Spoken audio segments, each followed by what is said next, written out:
Hello everybody, welcome to Red Tool House. On our channel we talk about all things homesteading and try to implement as much as we can on our rural 100 acres in southern West Virginia. In this video today I want to talk about a hot topic.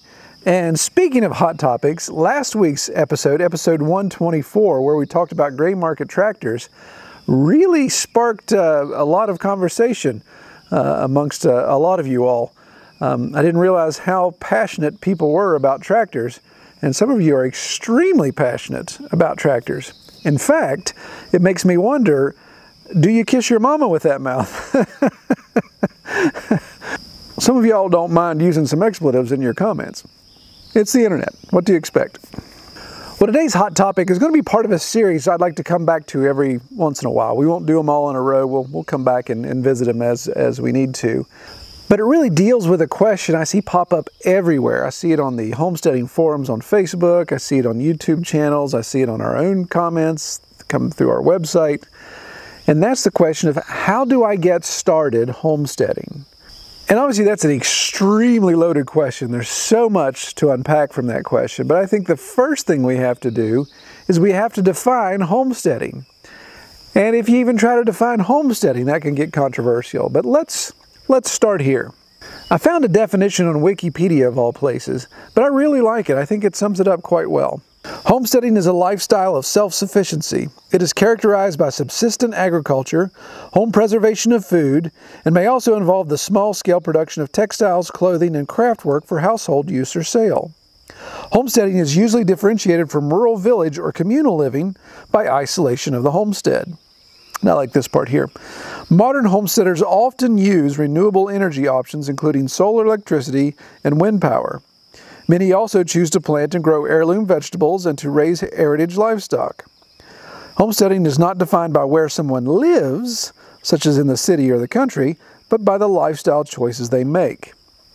And that last paragraph is actually, Wikipedia gives a citation to a book called Homegrown and Handmade, A Practical Guide to More Self-Reliant Living by Deborah Neiman. So if you look at that, we'll unpack that definition real quick. I like the fact that it says homesteading is a lifestyle of self-sufficiency. And is that 100% self-sufficient? No, I don't think so. I think it's a goal to be more self-sufficient. Some of us may be 10%, some of us may be 50%, some of us may be 100%. But I don't think that defines one way or the other. And I think another key differentiation here is homesteading versus modern homesteading. Now, we throw the word homesteading around all the time, but I think what all of us are doing is modern homesteading. Again, if you weren't modern homesteading, you wouldn't be watching this video right now, because you would have to be a Luddite and shun this technology. So I don't think any of us could say, well, I'm homesteading in the traditional source. And again, even defining what that really means is questionable. Well, another area I think we kind of get wrapped around the axle on when talking about homesteading and defining it and how do you do it and what does it mean is we kind of get hung up on the history of homesteading. And again, this is from an American perspective. Homesteading may have different historical connotations in other countries.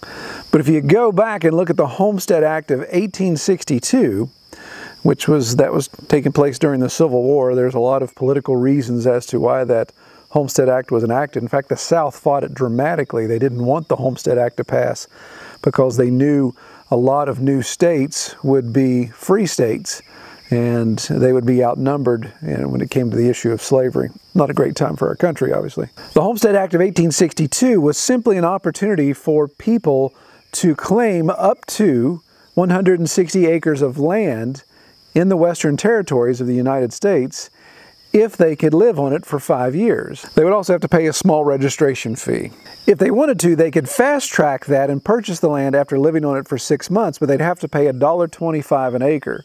And of course, back in 1862, that was a decent chunk of money when you added all that up. Interestingly, the Homestead Act didn't have its intended outcome of, the plan was to empty a lot of the urban slums in the Northeast to get people to want to live more rural and to help settle these Western territories and obviously get out of the impoverished population-dense areas.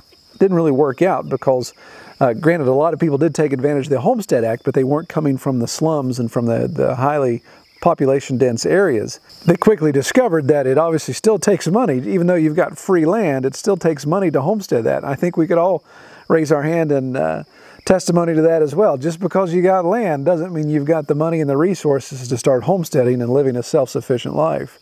There's a lot of things that add expense to homesteading. What's also interesting, if you look, just like anything that happens through government, somebody takes advantage of it. So a lot of land speculators picked up a lot of this land, either by purchasing it or just kind of cheating the system, and of course they would turn around and flip that land for more money. Now, anything I talk about in the history of this, I will put citations down at the bottom. This isn't just me making this stuff up.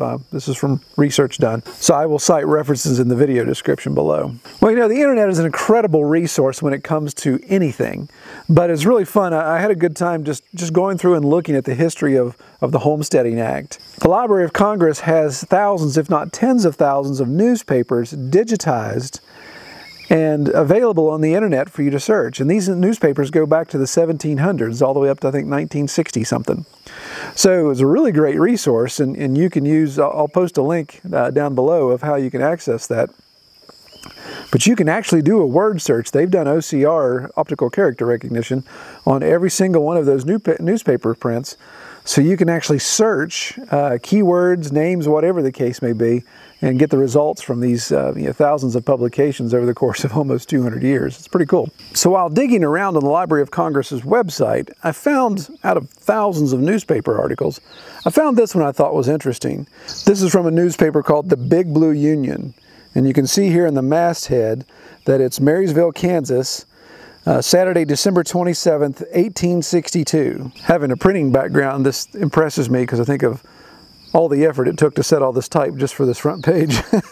The thing I find interesting is this center article here, and I'm not going to read the whole thing, but this is talking about the Homestead Act. On the first day of January, 1863, this important and beneficial act takes effect.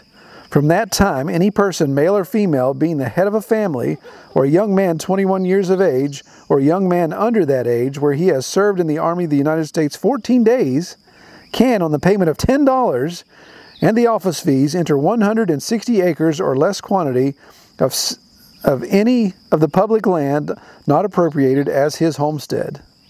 And it goes on to talk about the occupancy and all those different things. It's really neat to go back to source documentation. And I encourage that. If you do any historical research, always go back and try to find historical documentation. I know I'm getting way off subject of homesteading, but this is really cool. And we have the resources now to be able to pull this and go back to this documentation. What's really interesting in going through this, not only do you find historical significance around major issues, but you can also find just really neat stuff, and I enjoy just flipping through these things. I found an old recipe on how to get rid of squash bugs from like 1870.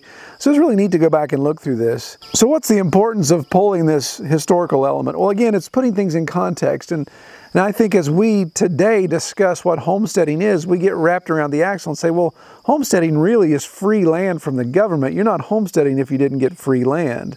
And obviously that ship has sailed. In fact, from what I've researched, the last claim on the Homestead Act of 1862 was actually in southeast Alaska for 60 acres, and it was in 1988. So that was the last piece of land granted through the Homestead Act of 1862, over 100 and some odd years later, 120 some years later. So it's obvious that the days of free land, at least in the United States, are gone.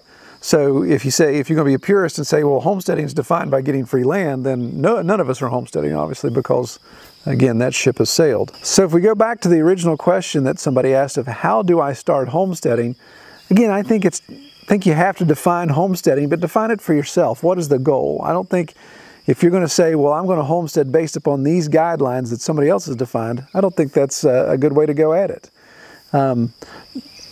So the first thing I do, and again, we're going to talk about this in multiple parts and actually talk about some practical steps on how to actually start the homesteading process. But I think the first thing you do is just literally set some goals. If you don't have land yet, if you're living in an apartment or you're renting somewhere and you want to have land, then obviously that's going to be one of the front end of your goals, because you do need some land. You don't need a ton of land, but you do need some land to homestead.